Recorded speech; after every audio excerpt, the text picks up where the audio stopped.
صرف داڑھی رکھ لینا، سر پر ٹوپی پہن لینا، سفید کپڑے پہن لینا، معصوم چہرہ بنا لینا اور باقی سارے اعمال معاملات قرآن و سنت کے خلاف، بدعات، شرکیات، خرافات، عورتوں کو ننگے منہ اپنے سامنے بٹھانا، ان کے جسموں پر ہاتھ پھیرنا اور ساتھ میں ولی بھی کہلوا رہے ہیں۔ اگر اللہ کا ولی بننا ہے، اللہ کا دوست بننا ہے تو پھر ضروری ہے کہ وہ بندہ اللہ کے بتائے ہوئے جو عائد کردہ فرائض ہیں ان کے ساتھ ساتھ نوافل کا بھی اہتمام کرے۔ لیکن آپ اپنے دل میں جو بھی کام کریں اللہ کی محبت حاصل کرنے کے لیے کریں، فرائض ادا کریں، نوافل ادا کریں، تاکہ اللہ کے آپ محبوب بن جائیں، اللہ آپ سے محبت کرنے لگ جائے۔ ظفر بشرح الأربعين من سنة الهادي الأمين۔ الحمد للہ رب العالمین والعاقبۃ للمتقین والصلاة والسلام علی رسولہ الکریم۔ رب اشرح لی صدری ویسر لی امری واحلل عقدۃ من لسانی یفقہوا قولی۔ اللہم صلی وسلم علی عبدک نبیک حبیبک محمد وعلی آلہ واصحابہ ومن تبعہم بإحسان الی یوم الدین۔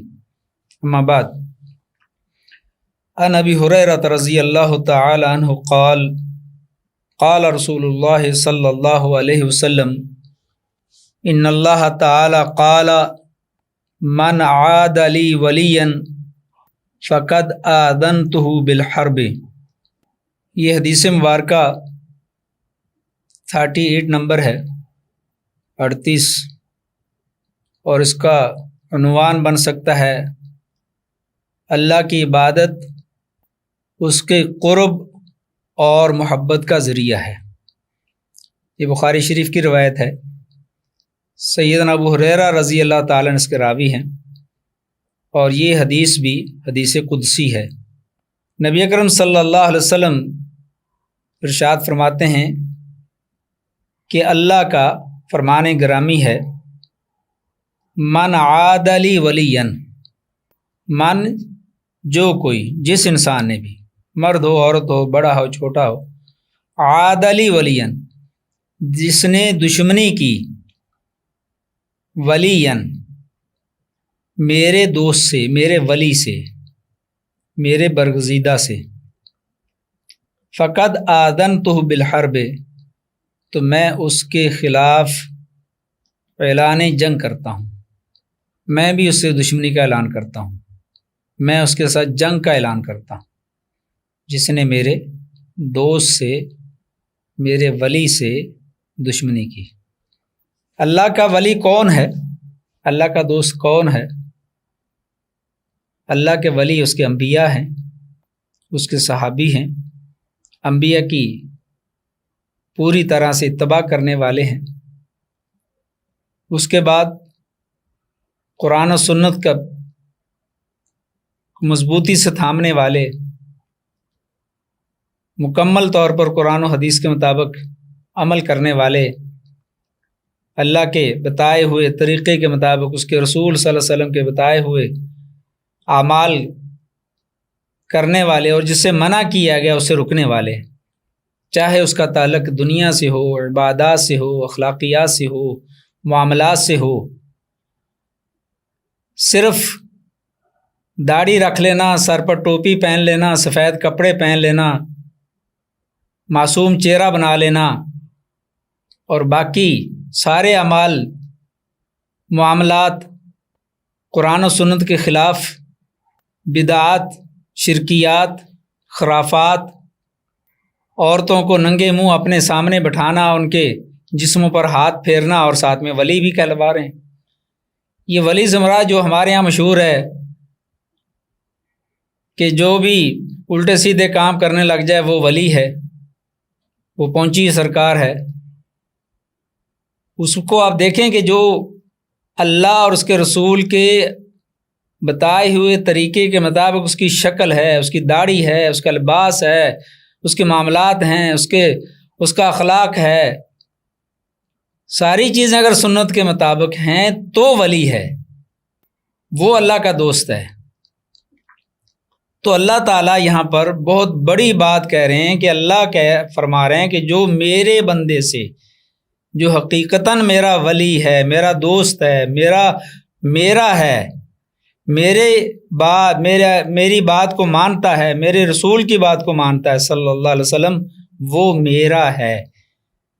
اور جو اس کو تکلیف دے گا اس سے میرا اعلان جنگ ہے۔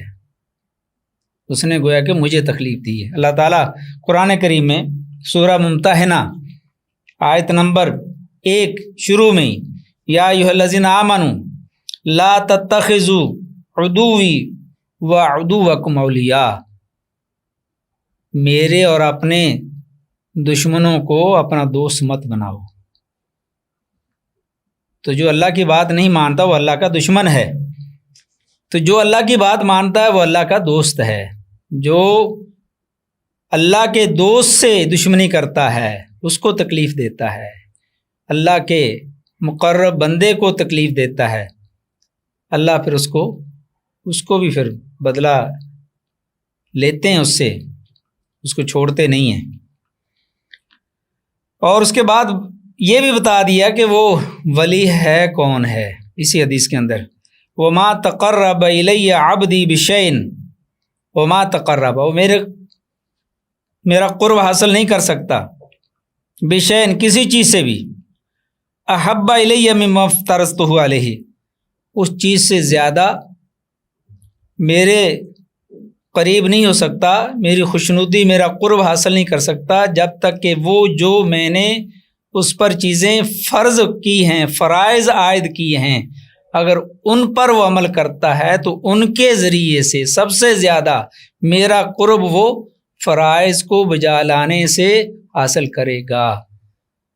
ولی کی صفت کیا بیان ہو رہی ہے کہ اللہ نے جو چیزیں انسان پر، مرد و عورت پر، جو ایک مسلمان پر فرائض عائد کیے ہیں، فرض کی ہیں، ان کو بجا لائے گا تو وہ ولی ہوگا۔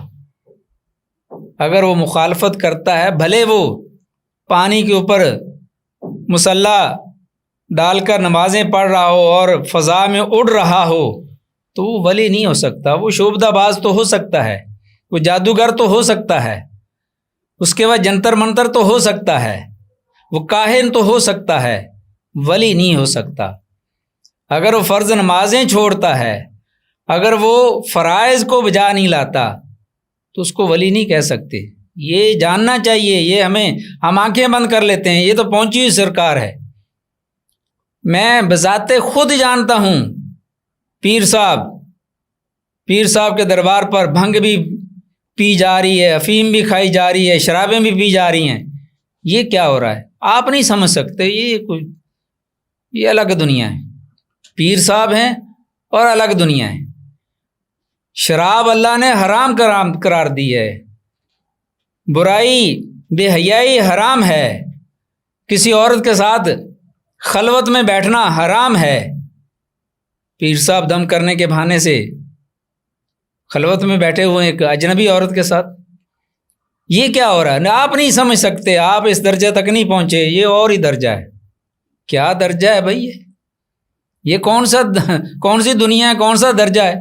اللہ کے رسول حرام قرار دے رہے ہیں، اللہ تعالیٰ منع کر رہے ہیں، اور یہ اس کا ارتکاب کر رہے ہیں، اور پھر ولی بھی ہیں، پھر پہنچے ہوئے بھی ہیں اللہ کے۔ یہ کیسے ہو سکتا ہے؟ فرمایا کہ فرض کو اگر وہ ادا کرتا ہے تو فرائض کو ادا کرنے سے وہ میرا قرب حاصل کر سکتا ہے، قرب حاصل کرے گا۔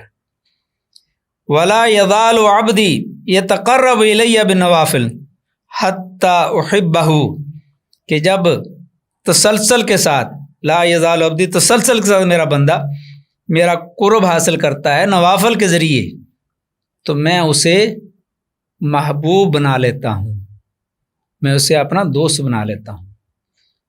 حدیث مبارکہ، حدیث قدسی، صحیح بخاری شریف کی حدیث، اللہ تعالیٰ فرما رہے ہیں کہ میرا ولی، میرا دوست میرے فرائض کو بجا لائے گا پہلے، فرائض کے ساتھ ساتھ نوافل پر بھی وہ دوام رکھے گا، نوافل پر بھی جو نفلی کام ہیں، کیونکہ ایک تو فرضی نمازیں ہیں، ایک نفلی نمازیں ہیں، ایک فرضی روزے ہیں، ایک نفلی روزے ہیں، ایک فرضی حج ہے، ایک نفلی حج ہے، فرضی صدقات ہیں، زکوٰۃ ہے، اس کے ساتھ نوافل بھی ہیں۔ نوافل سے مراد صدقات و خیرات ہیں، نفلی صدقات و خیرات ہیں۔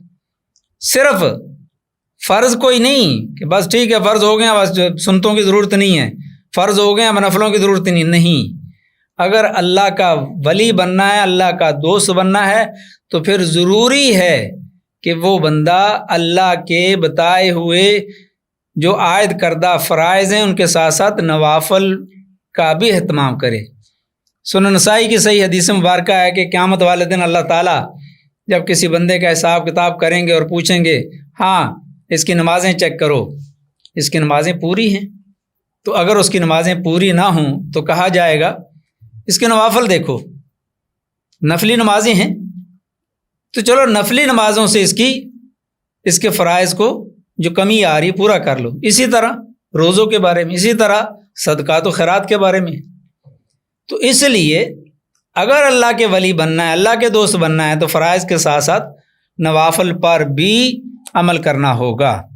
اور اس کے بعد اللہ تعالیٰ اگر کوئی بندہ فرائض اور نوافل پر تسلسل کے ساتھ عمل کرتا ہے تو اللہ تعالیٰ کہہ رہے ہیں کہ میں اسے محبوب بنا لیتا ہوں، اس سے محبت کرنے لگ جاتا ہوں۔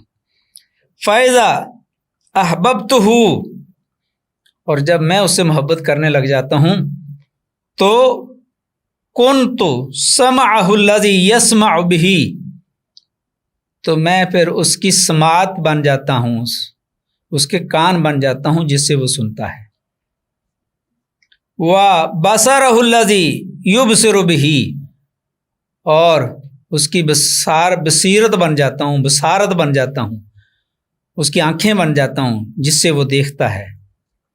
وَيَدَهُ الَّتِي يَبْطَشُ بِهَا، اور اس کا ہاتھ بن جاتا ہوں جس سے وہ پکڑتا ہے۔ وَرِجْلَهُ الَّتِي يَمْشِي بِهَا، اور اس کا میں پاؤں بن جاتا ہوں جس سے وہ چلتا ہے۔ اب یہاں پر بھی کچھ لوگوں نے اس چیز کو غلط سمجھا ہے اور اس کا غلط معنی لیا ہے کہ جو اللہ کا ولی بن جاتا ہے عبادت کر کر کے، ریاضت کر کر کے، ذکر و اذکار کر کر کے، نوافل پڑھ کے، فرائض پڑھ کے، اب وہ تو اس کی جو آنکھ ہے وہ اللہ کی آنکھ بن گئی، اس کی سننا جو ہے، کان جو ہیں اللہ کے کان، اللہ اس کے کان بن جاتا ہے، اللہ اس کے ہاتھ بن جاتا ہے، اللہ اس کے پاؤں بن جاتا ہے۔ اب اس کو دنیا کے معاملات میں اور جو دنیا میں آپ جو پرکھتے ہیں کہ یہ نہیں کرنا چاہیے، وہ نہیں کرنا چاہیے، اب وہ تو ان ساری چیزوں سے بالاتر ہو گیا ہے۔ اب اس سے کچھ نہیں پوچھا جائے گا، وہ جو چاہے کرے، جیسے چاہے کرے، اس کے پاس اللہ نے سارے اختیارات دے دیے ہیں۔ اللہ اس کی کان بن گیا، اللہ اس کی آنکھ بن گیا، اللہ اس کے ہاتھ بن گیا۔ ایسا نہیں ہے، ایسا نہیں ہے۔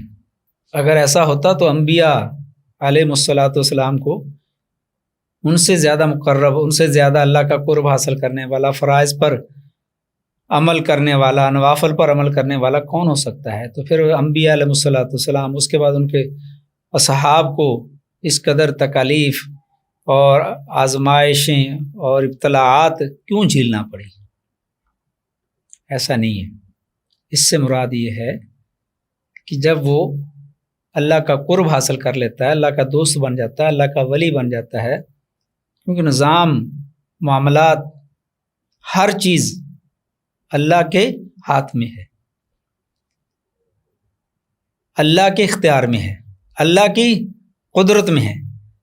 اللہ اس بندے کے کان، اس بندے کی آنکھ، اس بندے کے ہاتھ، اس بندے کے پاؤں بننے کا مطلب یہ ہے کہ اللہ تعالیٰ اس کو ان سے گناہ سرزد ہونے میں اللہ حفاظت کرتا ہے اس بندے کی، اس کو توفیق ہی نہیں دیتا کہ وہ گناہ کرے، اس کو نیکیوں کی توفیق ملتی ہے، اس کی آنکھیں سچ حق دیکھتی ہیں، اس کے کان حق بات کو سنتے ہیں، اس کے ہاتھ، اس کے پاؤں، اس کے ہاتھ کسی پر ظلم نہیں کرتے، کوئی گناہ نہیں کرتے، پاؤں نہیں چل کر جاتے جہاں اس نے گناہ کرنا ہو۔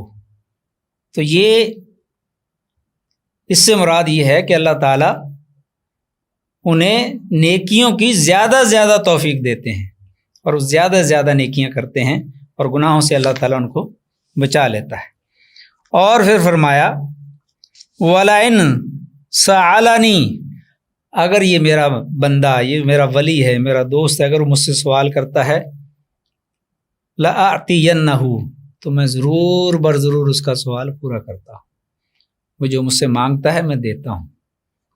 وَلَئِن اسْتَعَاذَنِی، اگر وہ مجھ سے پناہ مانگتا ہے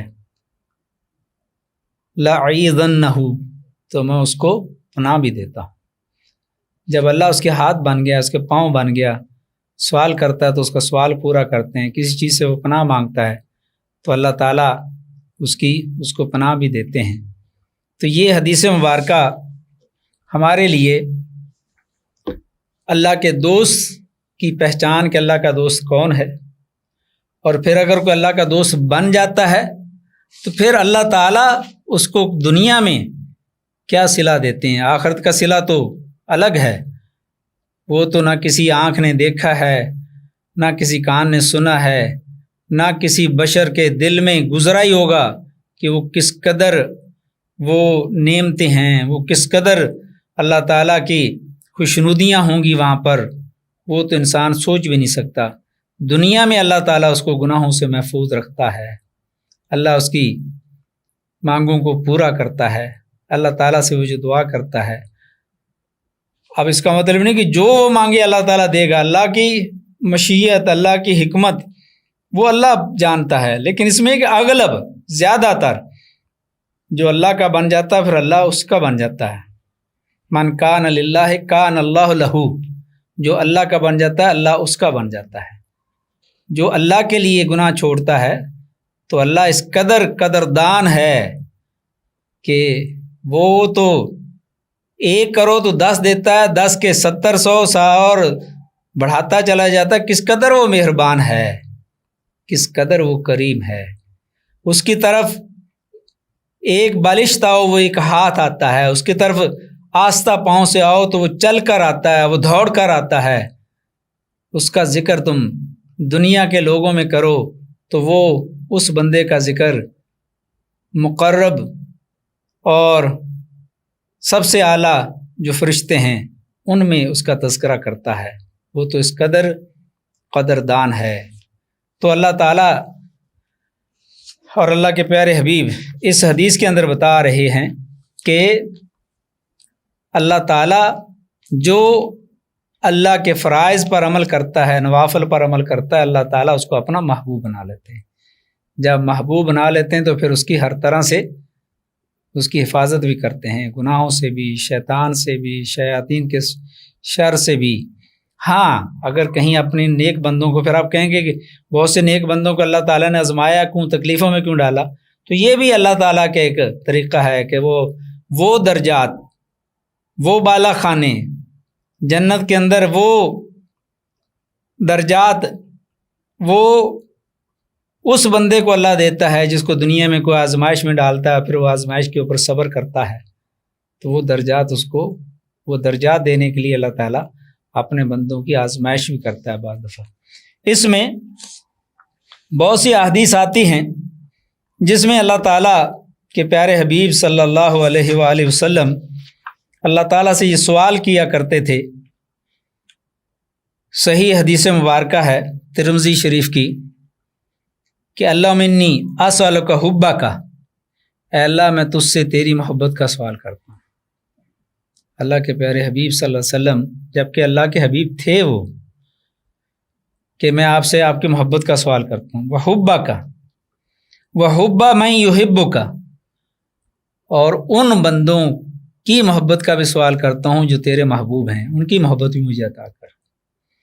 والعمل الذی یبلغنی حبک، اور اس عمل کا بھی سوال کرتا ہوں جو مجھے تیری محبت کے قریب کر دے، محبت تک پہنچا دے، تیری محبت مجھے اے اللہ عطا ہو جائے۔ اللہم اجعل حبک احب الی من نفسی و اہلی ومن ماء البارد، کہ اللہ تو اپنی محبت کو میری جان میرے گھر والوں اور ٹھنڈے پانی کی محبت سے زیادہ محبوب بنا دے۔ تو نبی اکرم صلی اللہ علیہ وسلم یہ کثرت کے ساتھ یہ دعا کیا کرتے تھے کہ اللہ کی محبت مانگنا، اللہ سے محبت کرنا، یہ چیز اگر انسان میں پیدا ہو جائے، ٹھیک ہے اللہ کا ڈر اور خوف اور اس کی پکڑ اور اس کی سختی سب کچھ ہے، لیکن آپ اپنے دل میں جو بھی کام کریں اللہ کی محبت حاصل کرنے کے لیے کریں، فرائض ادا کریں، نوافل ادا کریں، تاکہ اللہ کے آپ محبوب بن جائیں، اللہ آپ سے محبت کرنے لگ جائے۔ جب اللہ کی محبت کا آپ سوال کریں گے، اللہ سے محبت حاصل کرنے کے لیے نیکیاں کریں گے، اعمال کریں گے، برائیوں کو چھوڑیں گے اللہ کی محبت کے لیے۔ ہم دنیا میں دیکھتے ہیں کہ ایک آدمی آپ کے چاہنے والا ہے، آپ سے محبت رکھتا ہے، آپ کا تعلق ہے بہت اچھا، تو آپ وہی کام کریں گے جو اس کو پسند ہے تاکہ وہ آپ سے خوش رہے، اور وہ کام آپ نہیں کریں گے جس سے وہ ناراض ہوتا ہو، جو اس کو ناپسند ہو۔ یہ تو دنیا کا معاملہ ہے نا، آپ اس کے سامنے وہ کام نہیں کریں گے جس سے وہ ناراض ہوتا ہو، تو یہ تو دنیا کا معاملہ ہے۔ اللہ کا معاملہ تو اس سے بڑھ کر ہے کہ آپ وہ کام کریں جس سے اللہ خوش ہوتا ہے، اللہ آپ کو محبوب بناتا ہے، اللہ کی محبت حاصل ہوتی ہے، اللہ کا قرب حاصل ہوتا ہے۔ نبی اکرم صلی اللہ علیہ وسلم نے ہمیں جا بجا یہ بتایا ہے کہ اللہ کی محبت اس کے بیان کردہ جو اس نے عبادات، جو اعمال فرض قرار دیے ہیں، اس کو کرنے سے اللہ تعالیٰ خوش ہوتا ہے، اللہ کی محبت حاصل ہوتی ہے، اور اسی طرح نوافل پر بھی عمل کرنے سے وہ محبت حاصل ہوتی ہے۔ یہ حدیث بہت عظیم حدیث ہے اس لحاظ سے کہ ہمیں اللہ کی محبت کا اس میں درس مل رہا ہے کہ اللہ سے محبت ہم کیسے کر سکتے ہیں، اللہ ہمیں محبوب کب بنائے گا، کیسے بنائے گا، اگر وہ محبوب بنا لے گا تو پھر ہمیں دنیا میں کیا ملے گا، یہ سارا کچھ اس حدیث کے اندر بیان ہے۔ اللہ تعالی ہمیں عمل کرنے کی توفیق عطا فرمائے۔ آخر میں ہم اس کے فوائد جیسے ہمیشہ بیان کرتے ہیں، تو پہلا فائدہ تو اس کا یہ ہے کہ انسان جو بھی برائی کرتا ہے، معاصی کرتا ہے، گناہ کا کام کرتا ہے، گویا کہ وہ اللہ کے خلاف اعلان جنگ کر رہا ہے۔ اللہ کے بندے کو جیسے کہا کہ کوئی اس کے ساتھ، اللہ کے بندے کے ساتھ دشمنی رکھتا ہے، تو گویا کہ وہ اللہ کے ساتھ جنگ کرنے کا اعلان کر رہا ہے، تو اس لیے گناہوں سے بچنا چاہیے۔ فائدہ نمبر 2، جو اللہ کے بندوں کے خلاف اعلان جنگ کرتا ہے، اللہ بھی اعلان جنگ کرتا ہے، اور اللہ اس سے دشمنی رکھتا ہے پھر، اور جس کو اللہ دشمن بنا لے اور جس کا اللہ دشمن ہو جائے، اس کا کون دوست ہو سکتا ہے۔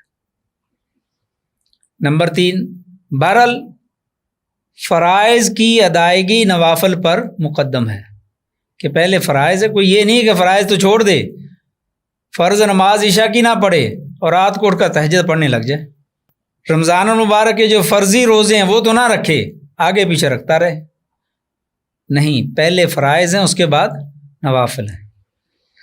اور فائدہ نمبر 4 ہے کہ اللہ کی محبت فرائض سے حاصل ہوتی ہے، اور نوافل سے اس میں زیادتی ہوتی ہے۔ اللہ کی محبت میں زیادتی ہوتی ہے، اگر زیادتی سے مراد زیادہ ہوتی ہے، اللہ کی محبت اور زیادہ ہوتی ہے اگر نوافل بھی پڑھتا ہے فرائض کے ساتھ ساتھ۔